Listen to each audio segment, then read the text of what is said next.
Makoto Niwa's life has been ruined because his parents went abroad, so he has to live at his aunt's house in a new city. This could be the highlight of his summer life because he'll finally meet girls. He leaves his train and meets his aunt. She gives him her business card and introduces herself as Tawamin. Niwa finds the name strange and wonders if it's a fake name, but she clarifies that it's her real name and suggests he calls her Jojo instead. Niwa looks around and thinks everything looks different from his hometown. Jojo looks back and welcomes him to the city watched over by aliens. She says that they get a lot of UFO sightings around here, so it's basically Florida. Niwa wonders if she's an alien fanatic or maybe a conspiracy theorist. They arrive and Jojo welcomes him to his second home.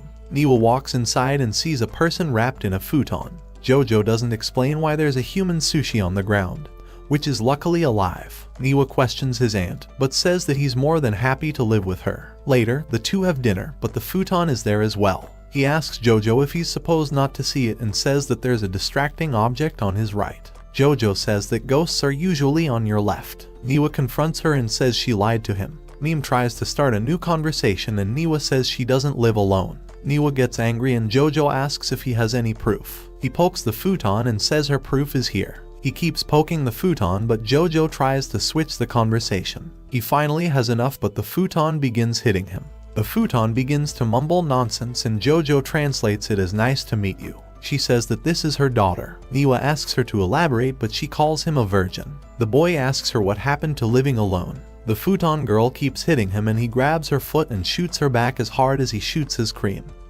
Jojo says that the two of them will have a blast living together. Niwa asks what will happen to the croissant-shaped thing. She says that he shouldn't mind her. The futon girl keeps mumbling and kicks a chair onto the table. Jojo grabs her legs, spins her around, and shoots her into the wall. The following day, Niwa wakes up and heads to school. In class, he looks around and scans the room for cute girls. After school, he gets home and sees the fish roll. He introduces himself and says that they're now cousins. Sushi Girl says that the Earth is being targeted. Not knowing how to respond, Niwa agrees. He asks her if she's really Jojo's daughter. Sushi recites the dictionary definition of cousin and says that Niwa has the face of a water bear. He asks her what she's doing here and the girl says she's awaiting a transmission from the universe. Niwa asks if she's insane, but she says that transmission will end in 2 minutes and 7 seconds. The doorbell rings and there's a pizza delivery. Niwa pays for the pizza and gives it to Universe Girl. She says that the universe is the closest thing mankind has to salvation.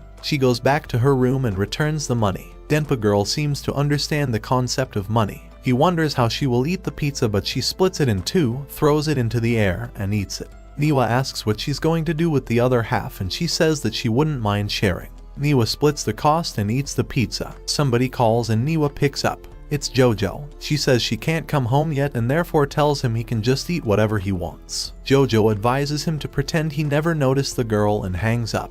Niwa places the girl on his bike and takes her out for dinner. He's afraid of policemen because they'll surely take them into custody for suspicion of kidnapping. He wonders why none of his relatives know about her. The two arrive, but the futon girl struggles to leave his basket. Niwa picks her up, but her futon comes loose. To his surprise, a beautiful moon girl appears. She's so beautiful that he thinks that she's an alien or princess. The girl says she's an alien. She falls off the bike on top of Niwa. The girl says that she's an alien peacekeeper. She says that her missions are to observe the people of this city and to destroy evidence of alien contact on Earth. Niwa thinks that since she's very attractive, corrective measures must have been taken by God against her behavior. Tawa Irio says that the world exists within a cube which is observed by superior entities. She says that they toyed with humans as they sent them to a parallel universe. For real, says Niwa as he unpacks his food. Irio tells him that aliens fabricated a world after death for human souls to see how mankind would react to the idea of an afterlife. She asks Niwa why he's here and he says his parents moved away.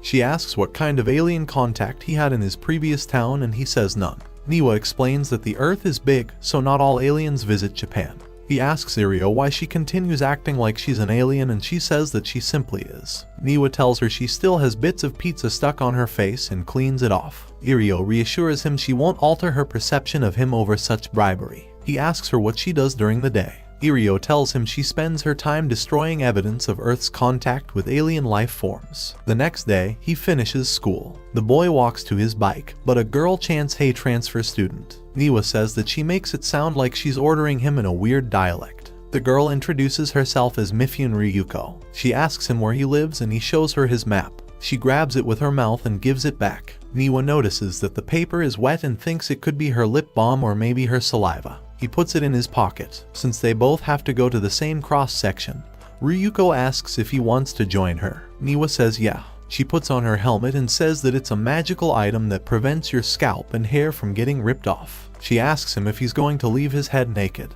But Niwa says that naked isn't usually used to describe a person's head. Ryuko says that cars are super fast and bicycles too. Niwa says that he rides slowly, but the girl tells him she's insanely fast and might leave him behind. The two start racing their bikes as fast as they can. They reach a traffic light and Ryuko says they wasted a lot of energy for nothing. She says she likes these youthful moments and that they'll surely be a great memory one day. The two go their separate ways and Niwa arrives home. He sees Irio and her futon. The following day at school he meets a girl. She says that she is just naturally tall and isn't repeating the year. Niwa thinks she's a giant orphish because afar she looks beautiful, but up close reality kicks in. He says her eyebrows are humongous. Ryuko appears behind him and asks to have lunch with him. Niwa asks if she's a vegetarian, but she says that she's a fruitarian because she wants to be a tropical girl with fruit juice running through her veins. A girl gives her the club's notes and mispronounces her name. She tells her to apologize and to say her name correctly. She calls her Ruashi and leaves. Ryuko says that there was a girl who called her that last year. She corrected her, but she said that Ruashi is nicer and more cosmic. Since then everyone started calling her that. Ryuko says that the girl dropped out of school though. People say that it was voluntary, but she's sure it's complicated.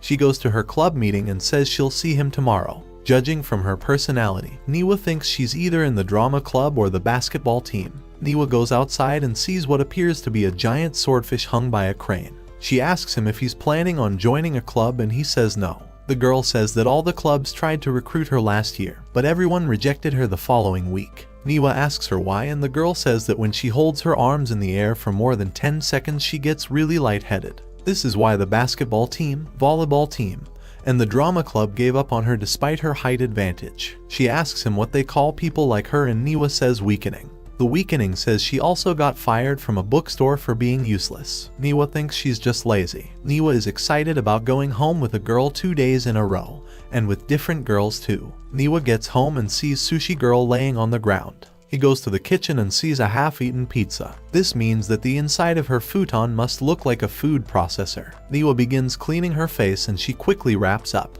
At night he puts her on his bike and leaves. Since Irio knows the route and Niwa doesn't have his phone with him, he relies on her navigation skills. He wonders where she's taking him, but he arrives at the sea. Niwa can hear his steps on the gravel. He races through the gravel but looks back and sees Irio trying to hug the ground. He runs after her and calls her stupid. Niwa saves her from drowning. He explains to her that it's dangerous to play around in a place like this. Irio says that even she doesn't know everything.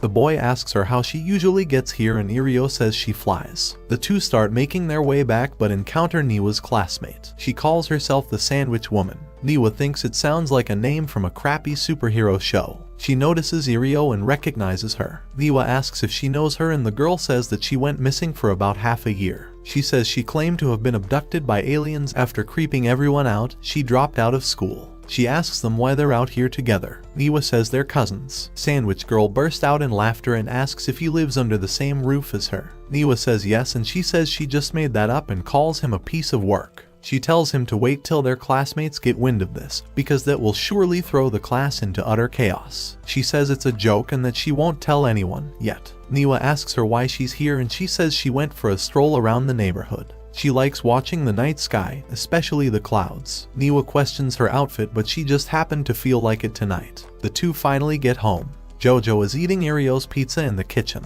Niwa says that they just got home and she's surprised that Irio was with him. Niwa asks her about Irio going missing last year. Jojo says that from her perspective, she inexplicably disappeared. She says it didn't appear to be crime-related at the time though. Irio was found floating in the November Sea. The police attempted to trace her memory and footsteps, but they came up empty-handed. Irio doesn't remember anything from those 6 months, so she has amnesia. Niwa asks if that's the reason why she got interested in space stuff. Jojo says Irio jumped a bicycle into the river from a bridge while trying to prove her story, but failed. She landed in the river, broke her leg and got hospitalized. Since then she's started wrapping a futon around herself. Comment Alien Moon Girl for part 2 of this anime. Leave a like, subscribe, and see you next time.